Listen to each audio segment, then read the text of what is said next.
Suami ibu baru kosongkan semua saldo rekening ibu, kata petugas bank. Hancur, bingung, dan tidak percaya, Fitri meminta bukti CCTV. Dan detik itulah, dunianya hancur untuk kedua kalinya. Ternyata, pengkhianat yang sebenarnya jauh lebih menyakitkan, dia adalah orang yang selama ini dia anggap sebagai keluarga sendiri, Winda. Bagaimana Fitri akan menghadapi pengkhianatan ganda ini? Halo, penonton setia channel Cerita Momo dimanapun kalian berada. Apa kabarnya hari ini? Semoga kalian semua selalu dalam keadaan sehat dan bahagia ya.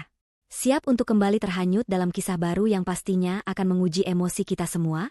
Dukung terus channel Cerita Momo ya, dengan cara klik tombol like dan subscribe sekarang juga. Jangan lupa, nyalakan juga lonceng notifikasinya biar kalian gak ketinggalan kelanjutan ceritanya. Dan seperti biasa, biar kita makin akrab, yuk absen dulu di kolom komentar. Tulis nama kalian, asal kota, dan ketik hadir. Sudah siap? Mari kita mulai ceritanya. Pagi itu, segalanya terasa berjalan seperti biasanya, normal dan penuh kehangatan. Fitri, dengan celemek motif bunga favoritnya, tengah sibuk menata sarapan di meja makan. Aroma nasi goreng spesial dengan udang dan irisan bakso yang baru saja matang, menguar ke seluruh penjuru ruangan, bersaing dengan wangi kopi hitam pekat kesukaan Rehan, suaminya. Di sudut meja makan, Winda, adik sepupu yang sudah dia anggap seperti adik kandungnya sendiri, duduk manis sambil membolak-balik buku catatan kuliahnya. Pagi, Kak Fitri, sapa Winda dengan senyumnya yang selalu terlihat tulus. Wanginya sampai ke kamar, bikin Winda langsung lapar. Fitri tersenyum lembut, tangannya terulur mengusap puncak kepala Winda. Pagi, sayang. Habiskan susunya, nanti keburu telat ke kampus. Kak Rehan mana? Kok belum turun? Masih di atas kayaknya, Kak. Tadi si Winda dengar suara air di kamar mandi, jawab Winda sambil menyendok nasi goreng ke piringnya. Bagi Fitri, Winda adalah berkah sekaligus tanggung jawab. Sejak kedua orang tua Winda tiada dalam sebuah kecelakaan tragis 5 tahun silam, Fitrilah yang memboyong Winda untuk tinggal bersamanya dan Rehan.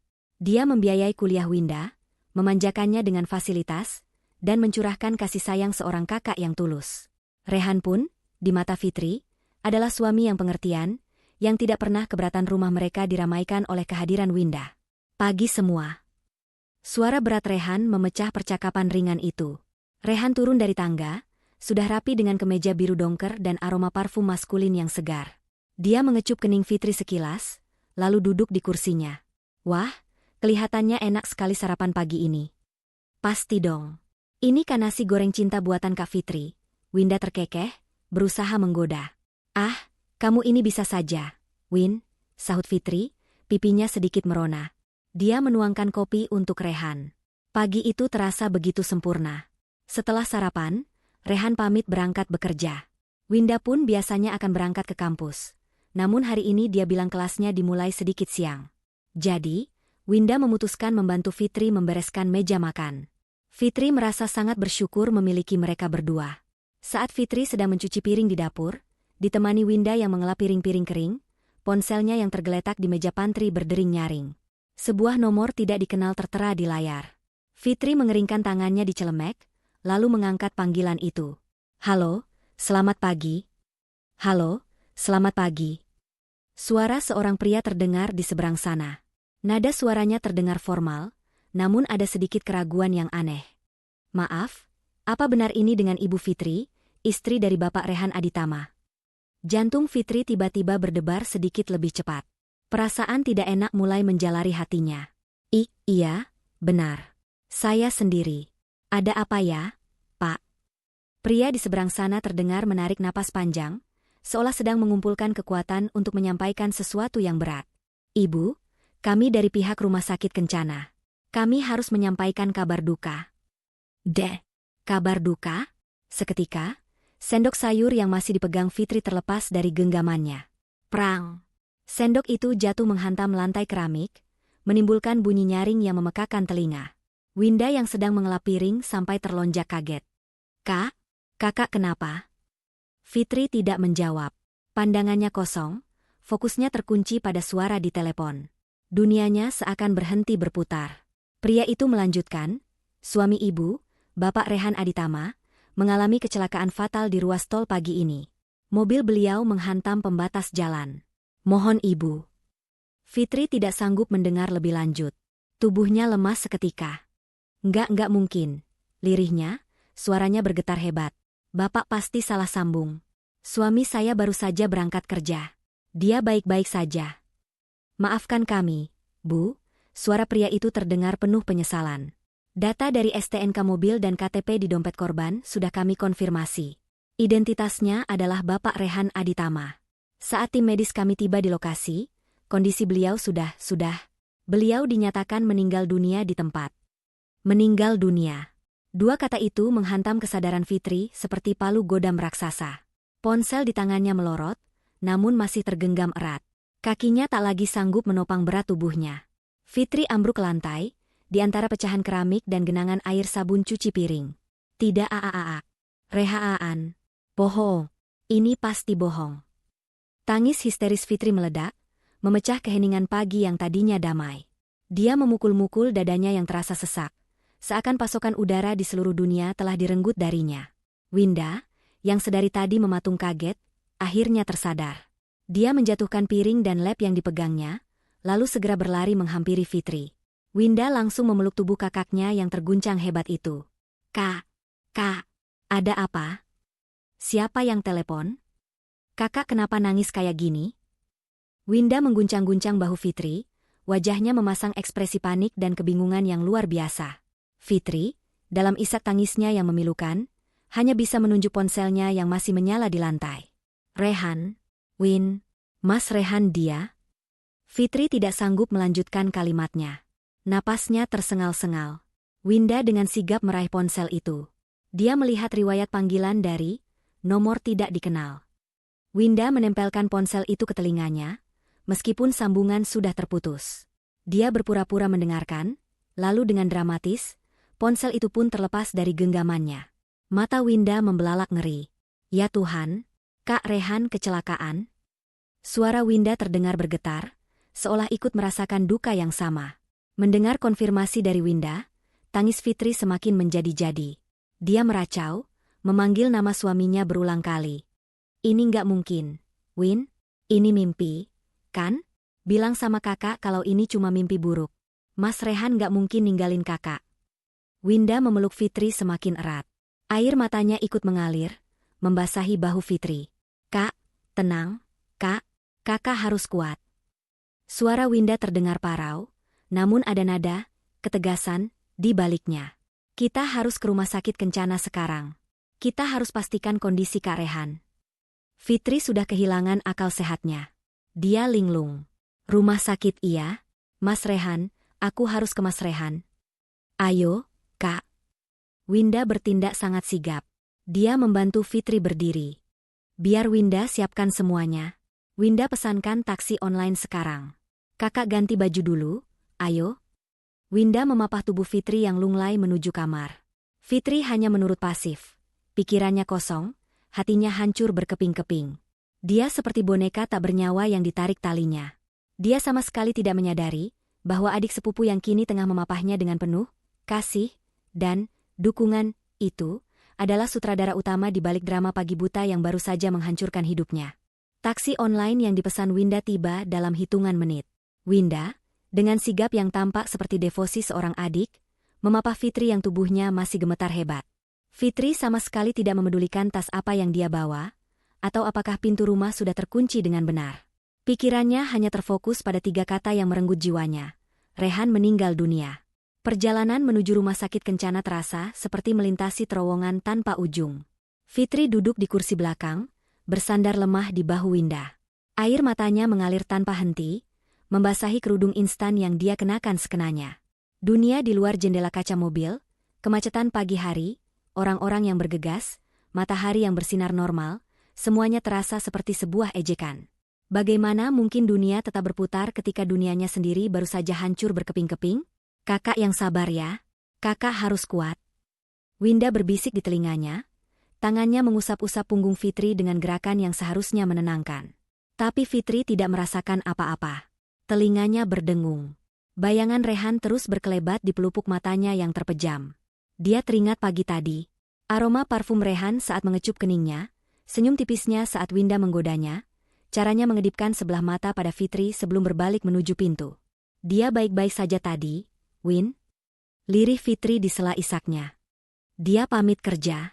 Dia janji mau ajak kita makan malam di restoran baru akhir pekan ini. Kenapa? Kenapa dia pergi secepat ini?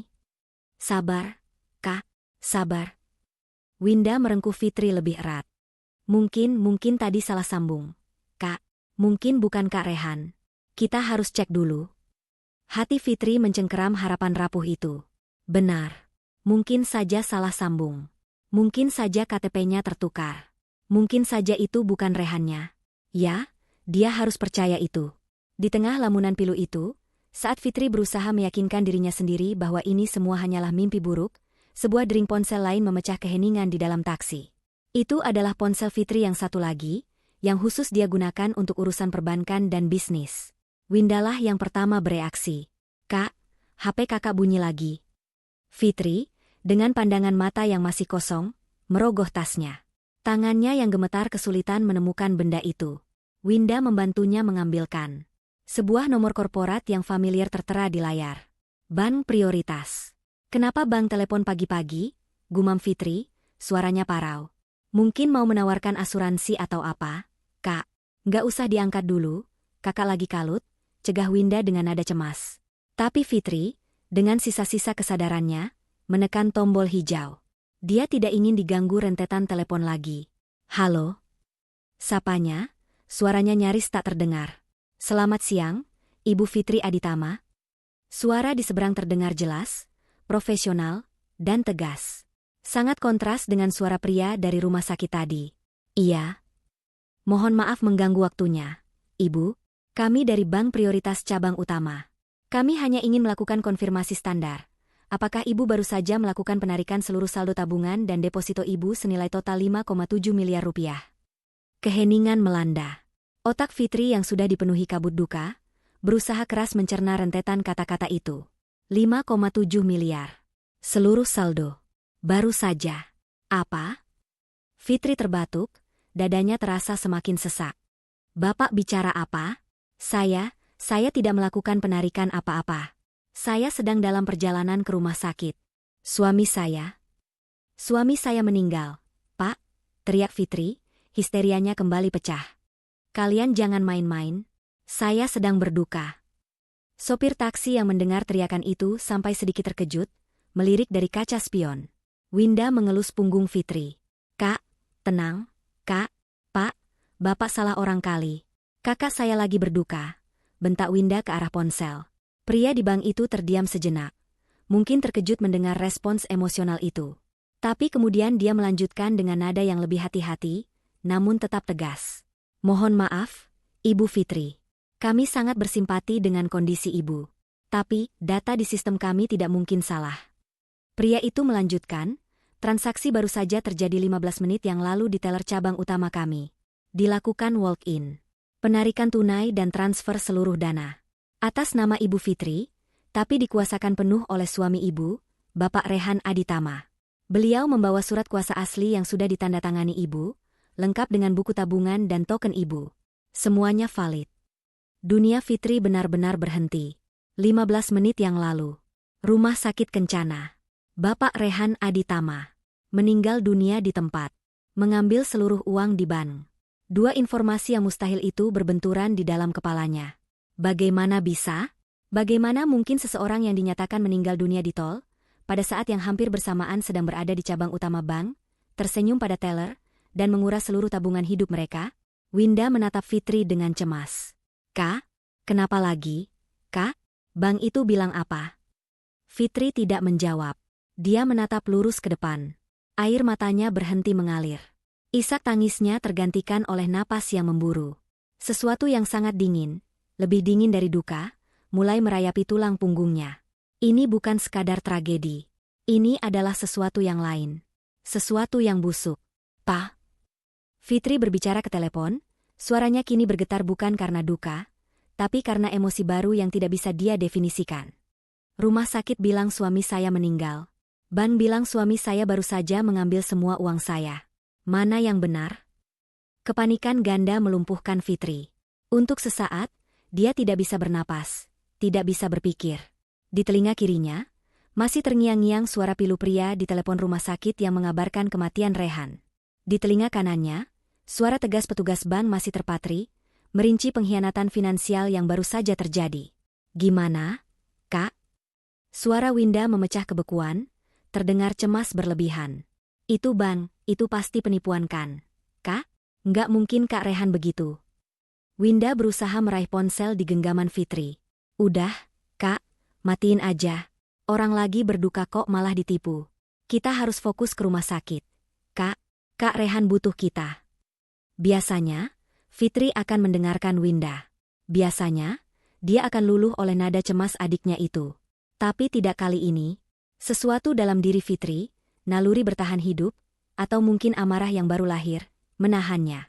Tangannya terkepal erat menggenggam ponsel, menjauhkannya dari jangkauan Winda. "Penipuan?" batin Fitri. Bagaimana mungkin ini penipuan? Pria dari rumah sakit itu bisa saja salah. Dia bisa saja salah mengidentifikasi korban. Tapi petugas ban? Petugas ban itu tahu namanya, tahu statusnya sebagai nasabah prioritas, dan yang paling mengerikan dia tahu jumlah pasti saldonya. 5,7 miliar. Dia bahkan tahu mekanismenya, surat kuasa asli. Itu bukan informasi yang bisa didapat penipu acak di jalanan. "Kak?" Winda mencoba lagi. Suaranya sedikit lebih mendesak. "Ayo, Kak, Pak Sopir, cepetan sedikit ya ke rumah sakit Kencana." Sopir taksi itu tampak bingung, melirik dari kaca spion. Iya, Neng. Tapi ini jalannya lagi macet." Fitri mengangkat kepalanya. Air matanya sudah kering, digantikan oleh tatapan tajam yang kosong. Dia kembali menempelkan ponsel ke telinganya. "Pa?" Suaranya bergetar, tapi bukan lagi karena duka. Ini adalah getaran amarah yang membara. "Jangan main-main dengan saya. Anda bilang suami saya di bank 15 menit yang lalu. Rumah sakit bilang suami saya meninggal di tol. Keduanya tidak mungkin benar." "Ibu." Petugas bank itu mencoba menyela. "Data kami?" "Saya tidak peduli data Anda." Fitri berteriak ke dalam ponsel, membuat Winda dan sopir taksi tersentak kaget. Histerianya kini berganti rupa. Bukan lagi histeria wanita yang kehilangan, tapi histeria wanita yang dijebak. "Kalau Bapak bilang suami saya di sana, buktikan." Kakak kenapa sih?" Winda kini panik sungguhan. Dia berusaha merebut ponsel itu lagi. "Kakak lagi stres. Udah, matiin aja teleponnya. Kita harus ke Kak Rehan." "Diam, Ina." Bentakan Fitri begitu keras, begitu penuh kuasa, sampai Winda terdiam membeku di kursinya. Winda menatap Fitri dengan mata terbelalak, seolah baru pertama kali melihat sosok kakak sepupunya itu. Fitri tidak lagi memedulikan Winda. Fokusnya 100% tertuju pada suara di telepon.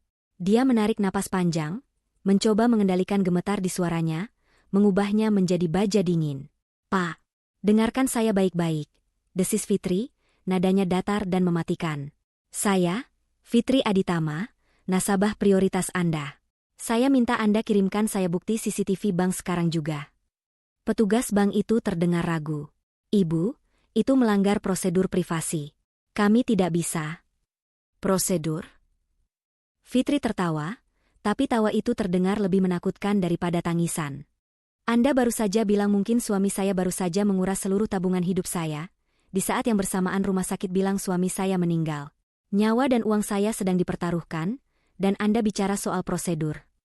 Fitri tidak memberi jeda. "Kirimkan saya screenshot rekaman CCTV-nya saat ini juga. Kirim ke email pribadi saya. Anda punya data saya. Anda tahu email saya. Saya mau lihat siapa pria yang Anda sebut sebagai Rehan Aditama itu.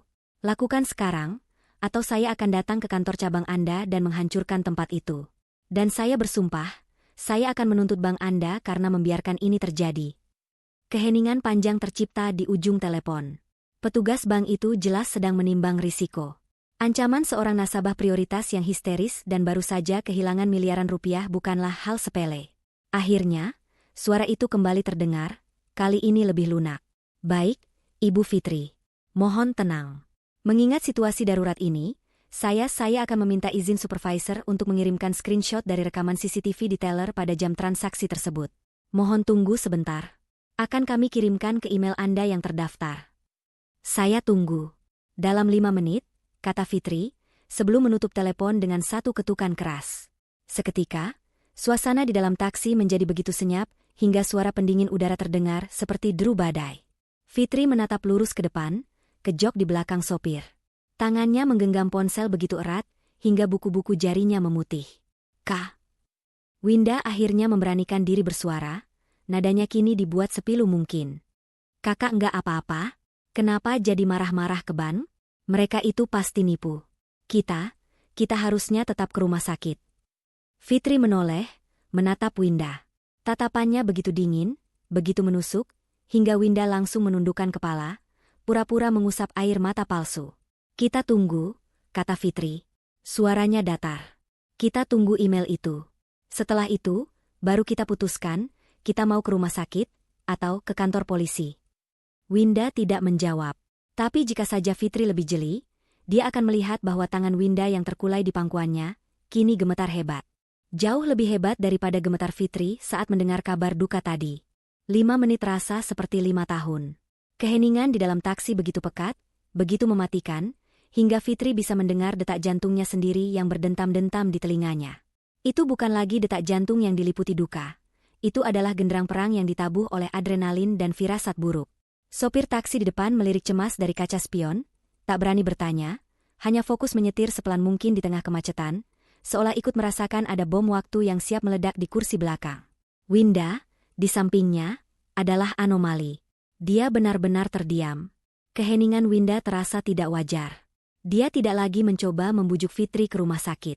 Dia tidak lagi mengusap punggung Fitri. Dia hanya duduk kaku, kedua tangannya terkepal di pangkuannya, pandangannya tertuju lurus ke depan.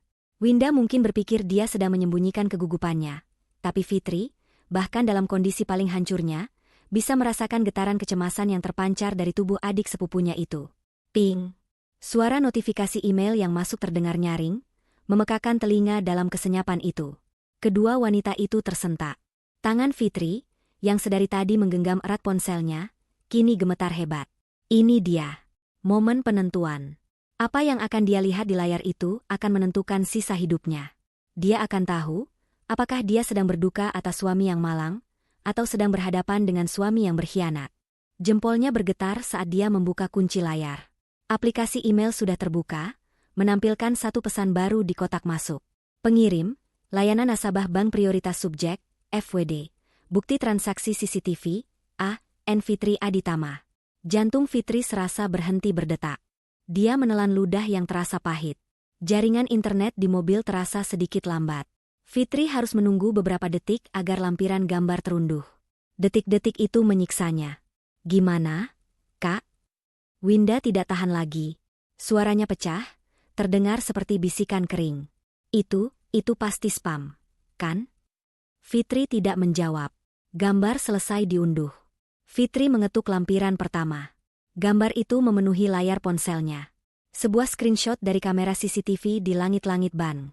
Kualitasnya tidak terlalu jernih, tapi cukup untuk membuat Fitri mengenali segalanya. Pemandangan itu diambil dari atas, menunjukkan seorang teller wanita yang sedang sibuk, dan 2 orang nasabah yang berdiri di depannya. Fitri memfokuskan pandangannya pada 2 nasabah itu. Yang satu pria. Punggungnya tegap. Dia mengenakan kemeja biru dongker. Kemeja yang sama persis dengan yang Rehan kenakan pagi tadi. Kemeja yang sama dengan yang Fitri setrika dengan tangannya sendiri semalam. Pria itu berdiri di sana. Sehat, utuh, tidak terluka, tidak meninggal. Darah Fitri membeku. Jadi, benar. Panggilan dari rumah sakit itu adalah kebohongan.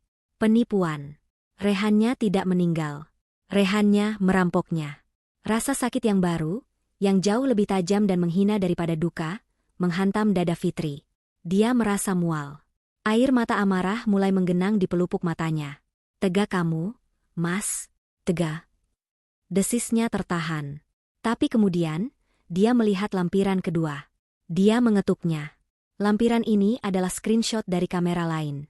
Kamera yang diletakkan setinggi wajah, mungkin di dekat mesin ATM, menangkap sudut yang berbeda dari antrean teller yang sama. Kualitasnya jauh lebih jelas.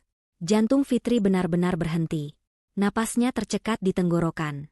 Pria di foto itu memang Rehan. Wajahnya terlihat jelas. Dia tidak terlihat tegang atau tertekan. Sebaliknya, Dia tersenyum sinis ke arah Taylor. Namun, bukan Rehan yang membuat dunia Fitri runtuh untuk kedua kalinya pagi itu. Itu adalah sosok di sebelahnya. Sosok wanita muda.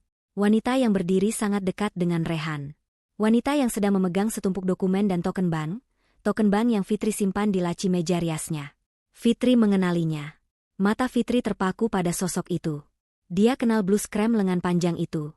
Dia kenal jilbab moka yang membungkus wajah itu. Dia kenal tas selempang kecil yang menggantung di bahunya.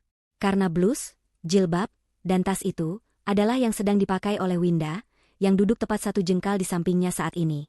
Di dalam rekaman CCTV itu, Winda, adik sepupunya, adik manisnya, anak yatim piatu yang dia rawat, dia biayai, dia sayangi seperti darah dagingnya sendiri, sedang tersenyum penuh kemenangan ke arah Rehan. Tangan mereka bahkan bersentuhan ringan di atas meja Taylor. Fitri merasa mual yang hebat. Perutnya seperti diaduk-aduk. Pengkhianatan Rehan sudah cukup untuk membunuhnya. Tapi ini, ditusuk dari belakang oleh Winda, orang yang paling dia lindungi ini adalah kiamat. Dia baru sadar. Windalah yang tahu di mana dia menyimpan surat-surat berharga. Windalah yang sering melihatnya memasukkan PIN M-Banking. Windalah yang pagi tadi bersikap paling panik dan paling sigap. Bukan. Winda tidak panik. Dia sedang berakting. Ponsel itu melorot dari genggaman Fitri, jatuh ke pangkuannya. Fitri mengangkat kepalanya perlahan. Sangat perlahan. Dia menoleh, menatap wajah Winda. Winda, yang merasakan tatapan maut itu, balas menatap Fitri. Wajahnya pucat pasi. Dia melihat ekspresi di wajah Fitri, ekspresi yang bukan lagi duka, tapi horor dan kebencian, dan Winda tahu. Dia tahu, Fitri sudah melihatnya. Kak. Wina tergagap. Itu pasti editan, kan? Itu penipuan bank, kan, Kak? Suara Winda bergetar hebat. Aktingnya telah hancur. Ini adalah suara ketakutan murni seorang kriminal yang tertangkap basah. Kalimat Winda, itu pasti editan, kan? Menggantung di udara yang terasa pengap di dalam taksi. Itu adalah pertanyaan bodoh, sebuah upaya putus asa dari seorang pendosa yang sudah tertangkap basah, namun masih berharap pada keajaiban. Fitri menatap Winda. Benar-benar menatapnya. Bukan lagi tatapan seorang kakak yang menyayangi, tapi tatapan seorang hakim yang baru saja melihat bukti kejahatan yang tak terbantahkan. 1 detik, 2 detik, 3 detik. Di dalam 3 detik itu, seluruh duka di hati Fitri menguap. Rasa sakit karena kehilangan Rehan lenyap, seolah tidak pernah ada. Yang tersisa adalah lautan api amarah yang dingin, membeku, dan sangat mematikan. Dia baru saja melihat ular yang dia rawat, dia beri makan, dan dia tidurkan di rumahnya. Kini menunjukkan taringnya. Winda tidak tahan ditatap seperti itu. Dia mulai gelisah. Kakak, jangan diam aja. Itu jahat banget bannya. Bikin foto palsu. Kak, kita harus ke rumah sakit Kencana. Kak Rehan butuh kita. Winda mencoba meraih tangan Fitri, mungkin untuk memohon, mungkin untuk menenangkan. Tapi Fitri menarik tangannya. Gerakannya cepat dan tegas, seolah baru saja disentuh oleh sesuatu yang najis. Winda tersentak.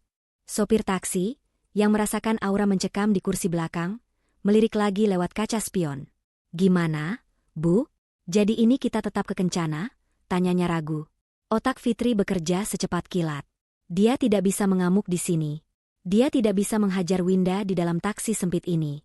Winda adalah pengkhianat. Rehan adalah pengkhianat. Mereka berdua adalah komplotan. Dia tidak tahu apa lagi rencana mereka. Menjerit di sini hanya akan membuat Winda panik. Mungkin nekat, atau mungkin kabur saat taksi berhenti. Dia sadar, dia sedang duduk persis di sebelah musuhnya. Dia harus pura-pura. Sama seperti Winda yang pandai berpura-pura panik. Kini, giliran Fitri yang harus berpura-pura bodoh. Perlahan, ekspresi kebencian di wajah Fitri luntur. Dia mengedipkan matanya beberapa kali, seolah baru tersadar dari linglung. Dia mengunci layar ponselnya, menyembunyikan gambar laknat itu dari pandangan. Ya Tuhan! Desah Fitri, suaranya dibuat serak dan lelah. Dia memijat pelipisnya. Winda menatapnya dengan waspada. Kamu benar, Win, lanjut Fitri, suaranya gemetar, tapi kali ini gemetar yang dia ciptakan. Itu pasti editan. Nggak mungkin kamu. Wajah Winda yang pucat pasi seketika sedikit mengendur. Dia melihat secercah harapan. Fitri, kakaknya yang bodoh dan terlalu percaya itu, tampaknya benar-benar berpikir itu adalah editan. Iya kan, Kak? Winda langsung menyambar. Akting cemasnya kembali. Winda nggak mungkin kayak gitu sama kakak. Itu fitnah. Itu pasti penipuan Ban yang mau cari-cari alasan. Ayo, Kak, kita jangan pikirin itu dulu. Kita harus ke Kak Rehan. Winda mulai menangis. Palsu. Lagi, Winda khawatir banget sama Kak Rehan. Fitri menatap adiknya itu. Akting yang bagus sekali, batin Fitri. Iya, Win kamu benar, kata Fitri pelan. Kakak pusing. Kakak terlalu syok dengar kabar Mas Rehan, jadi pikiran kakak kacau. Dia menyandarkan kepalanya ke jendela, membelakangi Winda. Kita ke rumah sakit. Ya, kita ke rumah sakit. Winda menghela napas lega. Hampir saja, pikirnya. Dia tidak tahu bahwa Fitri, yang kini membelakanginya, sedang menatap pantulan wajah Winda di kaca jendela dengan tatapan penuh perhitungan. Fitri tidak lagi menangis. Dia sedang menyusun strategi. Dia tahu, dia tidak boleh ke rumah sakit Kencana. Tidak ada apa-apa di sana selain kebohongan. Dia juga tidak bisa pulang. Rehan dan Winda mungkin sudah merencanakan sesuatu di rumah. Dia juga tidak bisa ke bank sendirian. Dia butuh pihak berwajib. Fitri menegakkan tubuhnya sedikit. Pak sopir, panggil Fitri, suaranya masih dibuat lemah. Iya, Bu. Maaf, Pak. Saya mau kirim pesan ke ibu saya, tapi sepertinya sinyalnya jelek sekali di belakang. Baterai saya juga mau habis. Boleh saya pinjam? Tidak. Boleh saya lihat GPS Bapak di depan? Mau pastikan saja rute ke Kencananya, biar saya bisa kabari keluarga, kata Fitri panjang lebar. Itu adalah alasan yang dibuat-buat, tapi Winda tidak curiga. Winda hanya ingin mereka cepat, sampai ke rumah sakit palsu itu. Oh, boleh, Bu. Ini, kata sopir itu, menunjuk ponselnya yang terpasang di dashboard. Fitri mencondongkan tubuhnya ke depan, seolah-olah ingin melihat layar GPS itu. Posisi ini membuatnya berada persis di antara dua kursi depan, dan Winda tidak bisa melihat apa yang dia lakukan dengan tangannya.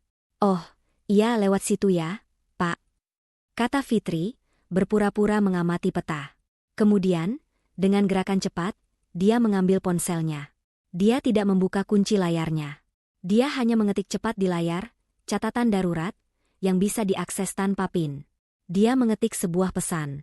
Lalu, dia mengulurkan ponsel itu ke bawah dashboard, sedikit ke kanan, tepat di luar jangkauan pandang Winda, tapi tepat di depan mata sopir taksi yang sedang melirik ke spion tengah. Sopir itu membaca tulisan di layar ponsel Fitri. Jangan ke RS Kencana. Saya dalam bahaya. Belok ke kantor polisi terdekat. Perempuan di sebelah saya ini baru merampok saya dan suami saya. Saya bayar Bapak 10 juta tunai. Mata sopir taksi itu melebar sepersekian detik. Dia menatap mata Fitri di kaca spion. Fitri menatapnya balik. Pandangan mereka bertemu. Fitri mengangguk sangat pelan, nyaris tak terlihat. Sopir taksi itu, seorang pria parubaya yang mungkin sudah melihat 1000 drama Jakarta, mengerti. Dia menarik napas dan balas mengangguk. Sama pelannya. Fitri menarik kembali ponselnya dan bersandar. Gimana, Kak? Tanya Winda, tidak sabar. Fitri menutup matanya, menyandarkan kepalanya di jok. Iya, Win. Jalannya benar. Sebentar lagi sampai, katanya. Winda tersenyum tipis, puas.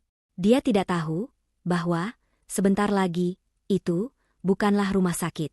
Sopir taksi itu menyalakan lampu sein kirinya di persimpangan berikutnya, mengambil jalur yang sama sekali berbeda dari rute menuju rumah sakit Kencana.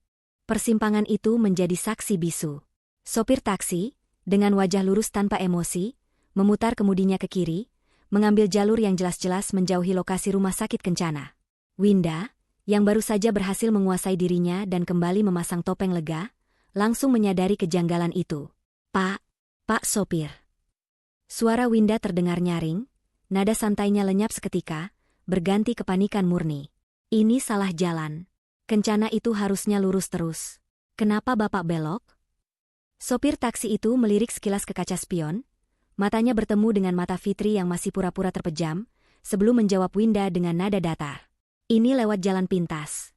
Neng, tadi saya lihat di peta digital, jalan yang ke Kencana macet total gara-gara ada truk mogok. Itu adalah jawaban yang masuk akal. Jawaban yang sudah disiapkan. Tapi Winda tidak bodoh. Dia tahu jalanan Jakarta.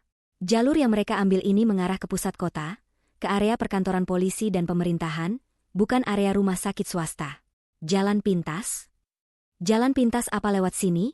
Desak Winda, suaranya mulai meninggi. Dia menoleh ke Fitri, mengguncang bahu kakaknya. Kak, kakak bangun. Ini bapaknya salah jalan. Kakak bilangin dong, kita harus cepat ke Kak Rehan. Perlahan, Fitri membuka matanya. Tapi tidak ada lagi kebingungan atau kesedihan di sana. Yang ada hanya tatapan kosong yang dingin. Dia menatap Winda, lalu menatap jalanan di depan. Sudah, Win. Biar saja, kata Fitri, suaranya tenang. Terlalu tenang. Ketenangan Fitri inilah yang membuat bulu kuduk Winda meremang. Ketenangan ini jauh lebih menakutkan daripada histeria Fitri tadi. Kakak bicara apa sih? Winda mulai gelisah di kursinya. Kita ini mau ke rumah sakit. Kak Rehan. Kita memang mau, sampai. Win, potong Fitri, matanya kini menatap lurus ke sebuah gedung besar berwarna krem dan coklat yang menjulang di depan mereka. Sebuah gedung yang sangat Winda kenali dari berita-berita di televisi. Jantung Winda serasa jatuh ke perutnya. Dia membaca plang nama raksasa di depan gedung itu, Kepolisian Resor Metropolitan. Polisi? Bisik Winda, napasnya tercekat.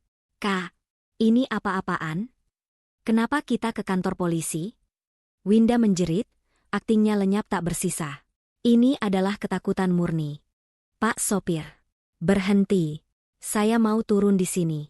Berhenti saya bilang. Winda panik. Dia berusaha membuka kunci pintu taksi, tapi sopir itu sudah lebih dulu mengunci pintu secara terpusat. Tenang, Neng. Sudah sampai, kata sopir itu, sambil menghentikan taksinya tepat di depan lobi utama kantor polisi, persis di depan dua petugas jaga yang sedang berdiri. Kak Fitri gila.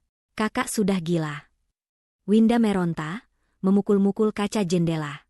Lepasin aku. Aku nggak tahu apa-apa. Detik itu, taksi berhenti. Detik itu, Fitri melepaskan topengnya.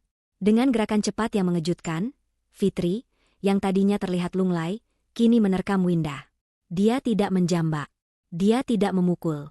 Dia mencengkeram pergelangan tangan Winda dengan cengkeraman baja. Kita sudah sampai, Winda, desis Fitri, suaranya rendah dan penuh kebencian. Bukan di rumah sakit, tapi di tempat yang seharusnya untukmu dan Rehan. Lepas. Winda menjerit, mencoba menarik tangannya, tapi cengkeraman Fitri terlalu kuat. Pak, terima kasih, kata Fitri pada sopir taksi. Dia dengan cepat mentransfer sejumlah uang dari m-bankingnya, lebih banyak dari yang dia janjikan. Bapak sudah menyelamatkan saya. Sopir itu mengangguk. Hati-hati, Bu. Dia segera membuka kunci pintu dari sisinya. Fitri tidak membuang waktu. Dia membuka pintu di sisinya dan menarik Winda keluar dengan paksa. Winda terseret, tubuhnya terhuyung dan hampir jatuh di lobi kantor polisi. Pemandangan itu kontan menarik perhatian. Dua petugas jaga langsung menghampiri mereka. Ada apa ini, Bu? Ribut-ribut begini. Tolong jangan buat keributan di sini. Winda, melihat ada kesempatan, langsung menjatuhkan dirinya ke lantai dan menangis meraung-raung. Tolong, Pak, tolong saya. Kakak saya stres. Dia gila. Suaminya baru meninggal, dia jadi aneh. Dia mau mencelakai saya. Winda berakting seolah dialah korbannya, menunjuk-nunjuk Fitri dengan tatapan ngeri. Petugas itu tampak bingung, menatap Fitri dengan curiga. Fitri tertawa. Tawa yang kering dan mengerikan. Stres? Gila? Kata Fitri. Oh, iya. Saya memang stres. Pak, saya stres berat. Fitri maju selangkah, menatap tajam ke arah Winda yang tersungkur di lantai. Tapi saya stres bukan karena suami saya meninggal. Fitri beralih menatap kedua petugas itu. Saya stres karena suami saya tidak meninggal. Dia dan perempuan ini, Fitri menunjuk Winda dengan jari gemetar penuh amarah. Dia dan adik sepupu saya yang saya rawat ini, baru saja bersekongkol. Fitri mengeluarkan ponselnya, membuka layar yang menampilkan gambar CCTV ban. Lihat ini, Pak. Fitri menyodorkan layar itu ke wajah petugas. Perempuan ini dan suami saya, Rehan Aditama, baru 1 jam yang lalu menguras seluruh isi rekening saya. Miliaran, Pak. Mereka membuat laporan kematian palsu suami saya agar saya panik dan tidak sadar. Lihat wajahnya. Itu dia, kan? Sama persis. Winda membeku. Tangisannya berhenti seketika saat melihat gambar CCTV itu. Dia sudah tamat. Seluruh lobi kantor polisi itu seakan membeku. Dua petugas jaga yang tadinya mengira hanya sedang melerai pertengkaran keluarga biasa, kini tertegun. Mata mereka beralih cepat, dari layar ponsel di tangan Fitri, ke wajah Winda yang tersungkur di lantai, lalu kembali lagi ke layar. Di layar ponsel itu, gambar screenshot dari CCTV bank terpampang jelas. Seorang wanita muda berjilbab mocha, mengenakan blus krem, sedang tersenyum puas di samping seorang pria. Di lantai lobi, seorang wanita muda berjilbab mocha, mengenakan blus krem yang sama persis, sedang menangis histeris dengan wajah pucat pasi. Kebenarannya telanjang. Tidak perlu diselidiki. Bukti itu mengenakan pakaiannya sendiri. Pak, jangan percaya. Winda, menyadari tatapan petugas itu, mulai meracau putus asa. Ini adalah pertahanan terakhirnya. Itu editan. Pak, sumpah. Itu bukan saya. Kak Fitri, dia memang beli baju kembar buat kita. Iya, dia sengaja menjebak saya. Winda berusaha bangkit, merangkak, mencoba memeluk kaki Fitri. Kak, sadar, Kak.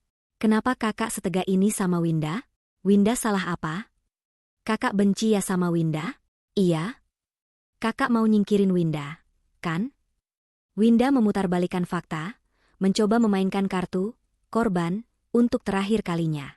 Dia berharap, di depan polisi, Fitri akan goyah. Dia berharap, citra kakak yang penyayang itu masih tersisa. Tapi Winda salah besar. Fitri menatap Winda yang memeluk kakinya dengan tatapan jijik. Seolah sedang melihat kecoak yang menempel di sepatunya. Dengan satu gerakan cepat dan dingin, Fitri menyentak kakinya, melepaskan pelukan Winda hingga Winda kembali tersungkur. Cukup, Winda, desis Fitri. Suaranya datar, tanpa emosi, tapi lebih tajam dari silet. Aktingmu sudah selesai. Fitri beralih ke petugas polisi. Dia tidak lagi berteriak. Dia berbicara dengan ketenangan yang menakutkan. Pak, katanya, menunjukkan layar ponselnya lagi. Bapak lihat email stamp di email ini? Dia menunjuk baris paling atas di email dari bank. Ini dikirim oleh bank prioritas 15 menit yang lalu. Dan lihat ini. Fitri membuka lampiran kedua, yang menunjukkan wajah Winda dan Rehan dari sudut yang lebih jelas. Bapak lihat ini. Fitri memperbesar gambar itu, tepat di setumpuk dokumen yang Winda pegang di CCTV. Itu buku tabungan saya. Itu token saya. Dan itu surat kuasa yang palsu. Bapak lihat jam transaksinya? Pukul 9.15 pagi. Dia lalu menunjuk riwayat panggilannya. Dan ini, Pak, panggilan dari Rumah Sakit Kencana, yang mengabarkan suami saya meninggal. Masuk jam 9.05 pagi. Fitri menatap mata petugas itu. Rencananya sempurna, Pak. Yang satu menelepon, membuat saya panik dan histeris. Yang satu lagi, yang saya anggap adik saya sendiri, yang tidur di rumah saya, yang saya biaya hidupnya. Suara Fitri bergetar menahan amarah, dia yang bertugas mendampingi suami saya menguras harta saya. Mereka pikir saya akan sibuk menangis di kamar mayat palsu, sementara mereka kabur. Penjelasan itu begitu runut, begitu logis, dan begitu jahat, hingga kedua petugas itu tidak bisa berkata-kata lagi. Ini bukan lagi drama keluarga. Ini adalah kejahatan terorganisir. Editan, katamu?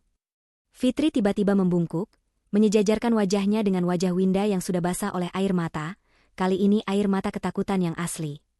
Kalau ini editan, Fitri meraih ujung jilbab mocha yang Winda kenakan. Kenapa sama persis dengan yang kamu pakai sekarang? Hah? Kamu pikir aku bodoh? Winda menjerit ngeri saat Fitri menarik jilbabnya, tapi dia tidak bisa menjawab. Dia sudah skakmat. Salah satu petugas berdeham, memecah ketegangan. Wajahnya kini serius. Bu, tenang dulu. Dia menatap Winda. Kamu, berdiri. Saya nggak mau, Pak. Saya nggak salah. Dia bohong. Winda menolak, menggelepar di lantai seperti anak kecil. Petugas yang lebih senior kehilangan kesabarannya. Berdiri. Atau kami seret? Bentaknya. Sudah jelas buktinya ada di depan mata. Jangan bikin keributan lagi. Petugas itu memberi isyarat pada rekannya. Mereka berdua terpaksa membungkuk dan menarik lengan Winda, memaksanya berdiri. Winda meronta-ronta, tapi tenaganya tidak seberapa. Bu Fitri, kata petugas senior itu, kini dengan nada penuh hormat. Mari, ikut kami ke dalam. Kita buat laporan resminya di ruang penyidik. Anda harus menceritakan semuanya dari awal. Fitri mengangguk. Dia mematikan layar ponselnya. Tubuhnya masih gemetar, tapi kepalanya tegak. Dia melirik Winda, yang kini ditahan oleh 2 petugas, menangis tanpa suara dengan wajah penuh kekalahan. Dan Pak, tambah Fitri, saat mereka mulai berjalan masuk. Masih ada satu lagi. Suami saya. Rehan Aditama. Dia otaknya. Dia yang sekarang membawa semua uang saya. Dia masih di luar sana. Fitri menatap lurus ke depan, menyusuri koridor kantor polisi yang dingin. Saya tidak peduli dia di mana. Saya mau Bapak temukan dia. Ruang interogasi itu terasa dingin dan pengap. Jauh berbeda dari kamar nyaman ber-AC yang Winda nikmati setiap malam di rumah Fitri. Kini, Winda duduk di kursi keras yang tidak nyaman, di bawah cahaya lampu neon putih yang menyorot wajahnya tanpa ampun, menelanjangi sisa-sisa kebohongannya. Di depannya, duduk seorang penyidik wanita yang menatapnya dengan tatapan tajam, sementara Fitri duduk di kursi sebelahnya, didampingi oleh petugas lain, sebagai pelapor. Awalnya, Winda mencoba bertahan. Dia kembali ke taktik tangisan pilunya. Saya nggak tahu apa-apa, Bu. Sumpah. Saya dipaksa Kak Rehan. Lirihnya, mencoba memancing simpati. Saya juga korban. Penyidik wanita itu, yang mungkin sudah mendengar ribuan kebohongan serupa, hanya tersenyum tipis. Korban? Korban yang mana, Neng? Korban yang di CCTV tadi pagi kelihatan senyum-senyum senang di ban? Atau korban yang ikut membantu merencanakan kematian palsu kakak iparmu sendiri? Fitri, yang sedari tadi dia menahan amarah, tidak tahan lagi. Korban katamu, Win? Suara Fitri terdengar rendah, nyaris seperti geraman. Winda terlonjak mendengarnya. Kamu bilang kamu korban? Fitri berdiri dari kursinya, mencondongkan tubuhnya ke meja, menatap mata Winda. 5 tahun, Winda. 5 tahun kamu tinggal di rumahku. Kamu makan dari piring yang sama denganku. Kamu pakai uangku untuk kuliahmu. Kamu pakai baju-baju yang kubelikan. Aku anggap kamu adikku sendiri. Adik kandungku. Setiap kata adalah sayatan. Winda semakin menunduk, bahunya terguncang. Dan ini balasanmu. Kamu bercinta dengan suamiku? Di bawah atap rumahku? Hah? Suara Fitri meninggi, syarat akan rasa sakit dan pengkhianatan yang tak terperi. Jawab, Winda. Sejak kapan? Tuntut Fitri. Winda masih diam, hanya menangis. Penyidik wanita itu menepuk bahu Fitri. Bu, biar kami yang tangani. Silakan duduk kembali. Ibu tenang saja. Penyidik itu lalu menggebrak meja. Tidak terlalu keras, tapi cukup untuk membuat Winda tersentak hebat. Jawab pertanyaannya, bentak penyidik itu. Jangan buang-buang waktu kami. Bukti CCTV sudah jelas. Bukti percakapan telepon palsu sedang kami lacak. Kamu sudah tidak bisa mengelak. Semakin kamu jujur, semakin ringan. Sejak kapan kamu ada hubungan dengan Rehan Aditama? Winda akhirnya pecah. Tangis aktingnya berubah menjadi raungan penyesalan. Atau mungkin, raungan ketakutan karena tertangkap. Setahun? Cicitnya disela isak tangis. Sudah setahun? Hati Fitri serasa diremas. Setahun. Itu artinya, selama setahun penuh, saat Fitri sedang bekerja keras mengurus bisnisnya, saat Fitri sedang memasak untuk mereka di dapur, saat Fitri sedang tidur lelap di kamarnya, suaminya dan adik sepupu yang dia sayangi telah bermain api di belakangnya. Di rumahnya sendiri. Bagaimana bisa? Bisik Fitri pada dirinya sendiri, lebih terdengar seperti rintihan. Winda, mungkin karena sudah tidak ada lagi yang bisa disembunyikan, akhirnya menumpahkan segalanya. Cerita itu mengalir deras bersama air matanya. Awalnya Kak Rehan yang mulai. Katanya, suaranya parau. Kak Rehan bilang dia kesepian. Kak Fitri terlalu sibuk kerja. Kak Fitri cuma peduli sama butik dan bisnis, nggak peduli sama dia. Fitri tertawa getir. Sibuk kerja? Aku kerja buat siapa? Aku kerja banting tulang juga untuk kalian berdua. Supaya kamu bisa kuliah. Supaya dia bisa pakai mobil mewah. Aku nggak tahu, Kak. Winda menjerit. Aku awalnya nolak. Tapi Kak Rehan terus-terusan, dia baik, dia kasih aku perhatian, dia kasih aku uang jajan lebih, dia belikan aku barang-barang yang gak pernah kakak belikan. Disitulah letak intinya. Uang. Perhatian. Aku iri sama kakak. Winda akhirnya meledak, menatap Fitri dengan mata merah penuh kebencian. Kebenaran di balik selimut akhirnya terungkap. Aku iri, ulang Winda. Aku benci hidup jadi benalu. Aku benci harus bilang, makasih, Kak, setiap kali kakak kasih aku sesuatu. Aku benci lihat kakak punya segalanya. Punya rumah mewah, punya bisnis sukses, punya suami kayak Kak Rehan. Aku benci jadi yatim piatu yang numpang hidup. Winda menarik napas, gemetar. Aku cuma mau ngerasain jadi kakak. Sekali aja. Aku mau punya semua yang kakak punya. Dan Kak Rehan, dia janjiin itu semua. Fitri memejamkan matanya. Dia tidak lagi merasa marah. Dia merasa kosong. Jadi, semua kebaikannya, semua ketulusannya selama ini, hanya dianggap sebagai pemicu iri dengki. Lalu rencana hari ini, tanya penyidik, mengembalikan fokus ke kejahatan utama. Winda menunduk lagi. Itu ide Kak Rehan, katanya pelan. Kak Rehan bilang, dia punya utang banyak. Dia main-main judi online besar-besaran, dan kalah. Dia dikejar-kejar debt collector. Ini adalah fakta baru yang bahkan Fitri tidak tahu. Dia panik. Dia bilang, satu-satunya cara ya ambil semua uang kakak. Uang di rekening gabungan, dan uang di rekening pribadi kakak. Dia tahu kakak punya simpanan miliaran di sana. Dan kamu membantunya, kata Fitri datar. Dia yang maksa, elak Winda. Dia bilang, kalau aku nggak bantu, dia bakal sebarin foto-foto kami berdua. Aku takut, Kak. Bohong, potong penyidik. Orang takut tidak akan tersenyum senang di depan teller bank. Lanjutkan ceritanya. Soal telepon rumah sakit. Itu juga ide Kak Rehan. Dia bayar temannya, suruh pura-pura jadi petugas rumah sakit. Dia tahu Kak Fitri pasti panik. Dia sengaja pilih waktu pas kakak pasti lagi di rumah. Tujuannya biar kakak fokus ke rumah sakit. Biar kakak linglung. Sementara kakak di jalan, aku disuruh nemenin dia ke bank. Kamu yang ambil token dan surat-suratku? Tanya Fitri, suaranya dingin.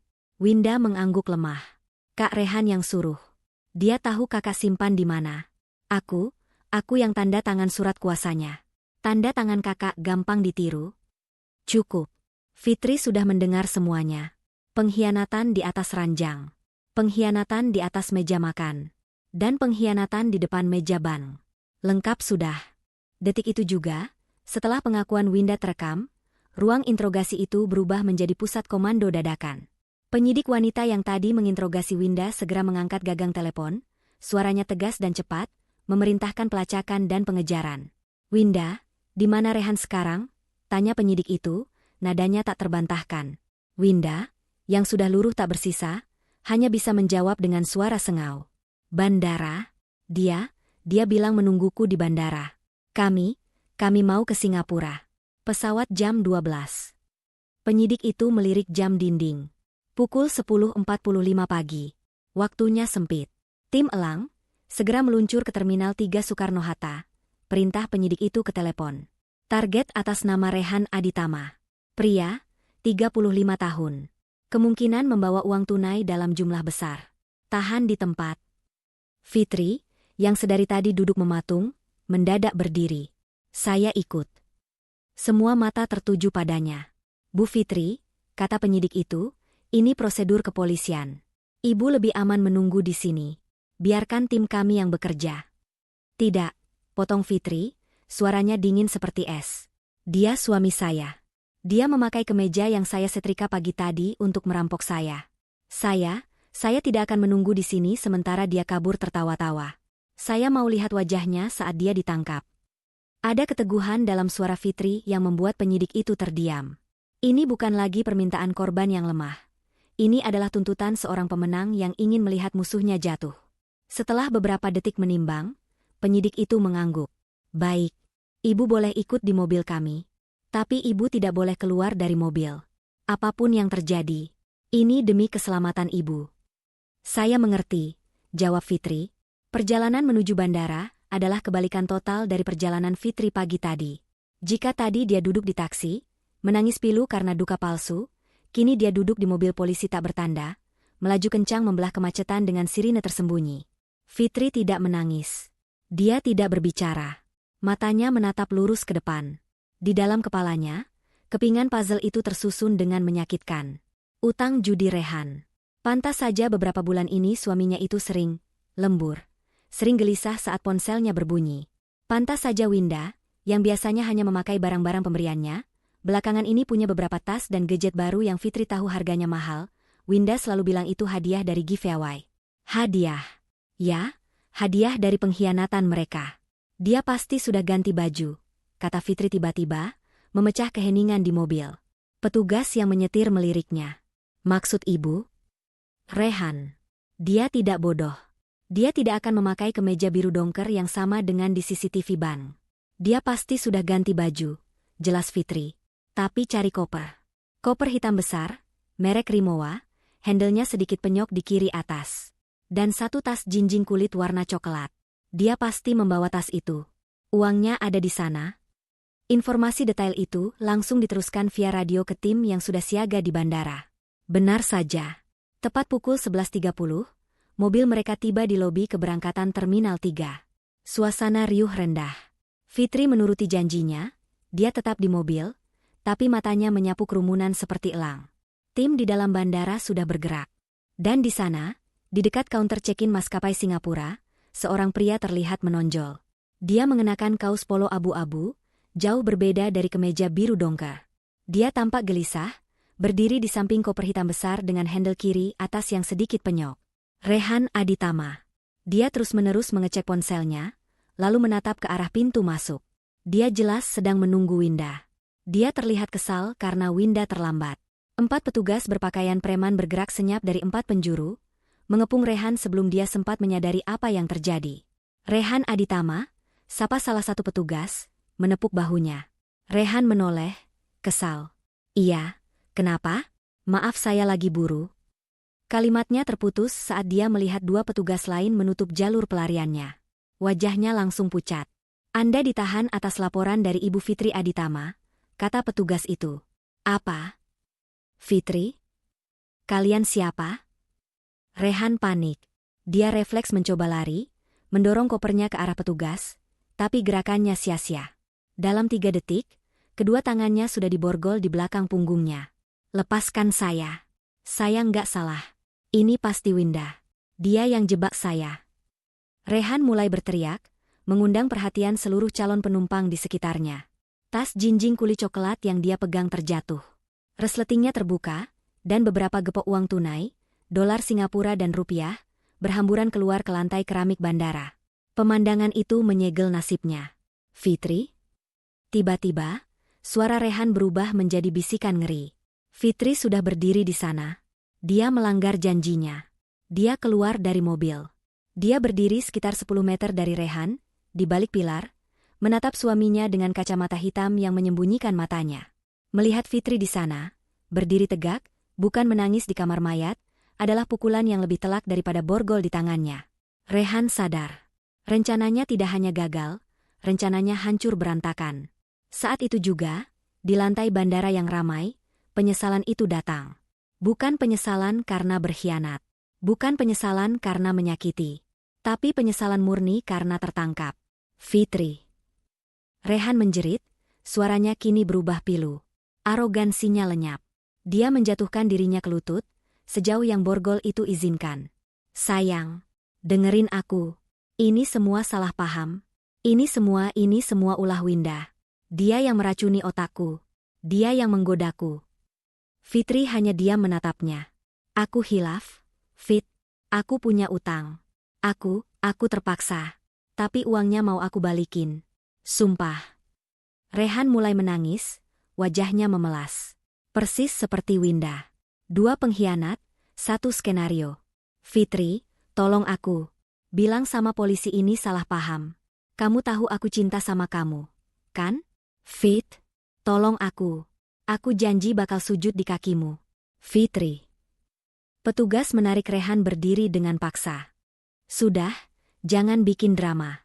Aktornya sudah ketangkap satu lagi di kantor. Saat Rehan diseret melewati Fitri, dia masih terus berteriak. Fitri, maafkan aku. Jangan tinggalin aku. Fitri. Fitri tetap diam. Dia hanya menatap lurus saat pria yang dia cintai, pria yang dia rawat, pria yang dia percayai, diseret pergi seperti pencuri rendahan.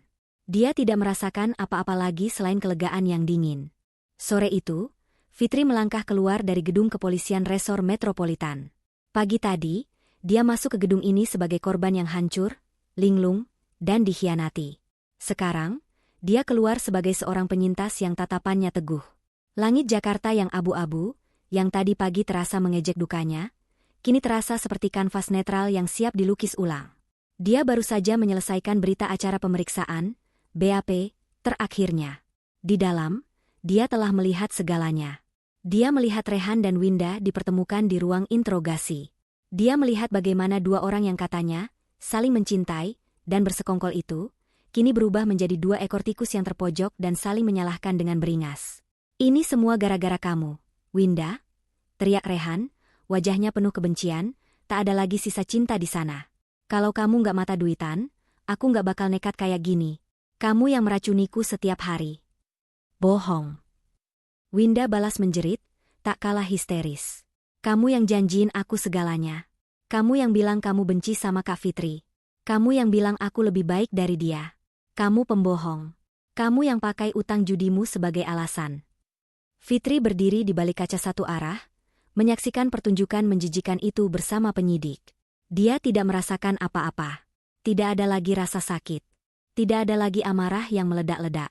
Yang ada hanya rasa kosong. Rasa hampa yang anehnya justru terasa damai.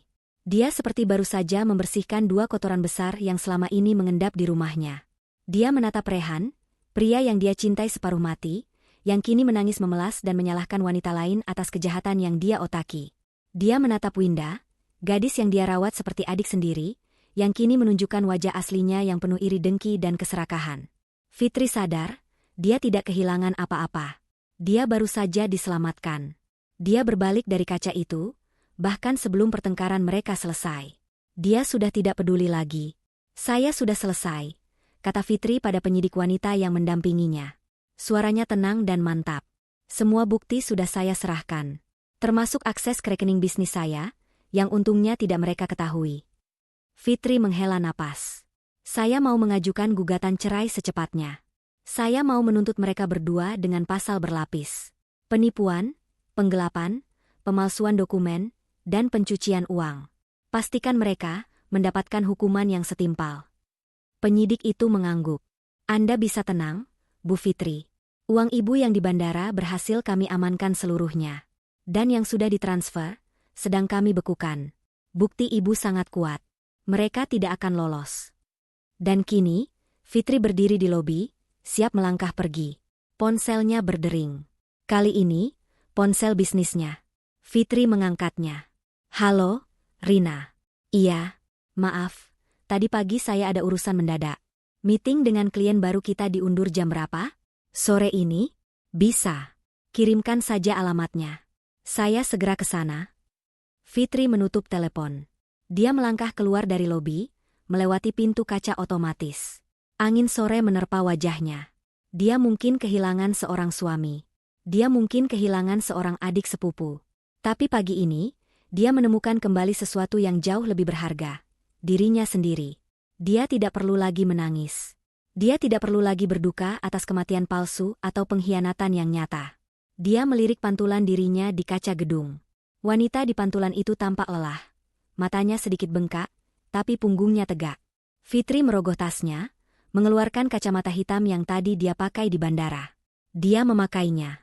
Dia tidak sedang bersembunyi. Dia hanya sedang bersiap menyambut silaunya masa depan yang harus dia bangun kembali seorang diri. Makna yang menyakitkan itu kini jelas. Terkadang, musuh terbesar dan pengkhianat paling berbisa, bukanlah orang asing di luar sana. Mereka adalah orang-orang yang tidur satu selimut dengan kita, makan satu meja dengan kita, dan memanggil kita, kakak. Fitri melangkah menuruni tangga. Dia memesan taksi online lain, kali ini bukan untuk pergi ke rumah sakit atau kantor polisi, tapi untuk pergi ke meeting bisnisnya. Hidupnya tidak berhenti hari ini. Sebaliknya, hidupnya baru saja dimulai. Pesan moral. Musuh paling berbahaya bukanlah orang asing, melainkan pengkhianat yang kita beri kepercayaan dan makan satu meja dengan kita.